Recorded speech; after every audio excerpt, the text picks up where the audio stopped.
নমস্কাৰ বন্ধুসকল, আপোনালোকে চাব বিচাৰিলে অসমৰ শ্ৰেষ্ঠ বিহুটিৰ বিহু নাচ আপোনালোকে আহক ৰাজমাই এৰ'চেটি ৰিজৰ্টলৈ। কাৰণ 14 মে'ত এৰ'চেটি ৰিজৰ্টে আয়োজন কৰিছে বিহু আৰু তেখেতসকলে এই অনুষ্ঠানলৈ অসমৰ শ্ৰেষ্ঠ বৰ বিহুটিক আমন্ত্ৰণ জনাইছে বিহু নাচিবলৈ।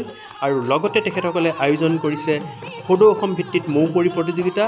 মৌকুঁৱৰী প্ৰতিযোগিতাত 7জনকৈ বিজয়ী প্ৰতিযোগীক তেখেতসকলে নগদ ধনেৰে পুৰস্কৃত কৰাৰ লগতে আয়োজন কৰিছে কৃষক আৰু হস্তশিল্পীক এক সম্বৰ্ধনা অনুষ্ঠান।